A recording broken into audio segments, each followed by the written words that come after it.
See, this wrapper has been removed. The dishwasher tablet goes in here, sit in nicely, push this cover until you hear the lock, the click sound.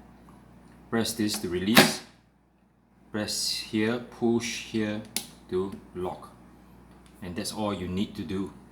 Then lift the door and close tightly the door. Push this button,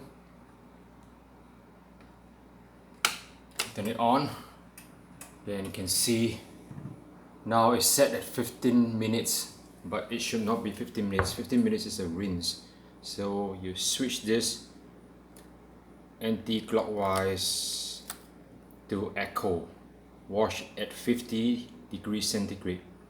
The total wash will take 2 hours, 2.5 hours. It's blinking, you notice? And after that, what you need to do is press this button to start. Can you see the start button?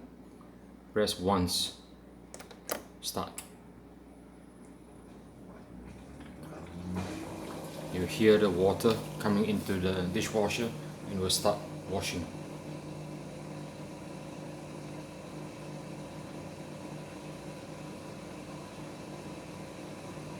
It will take about 2.5 hours to complete the entire wash.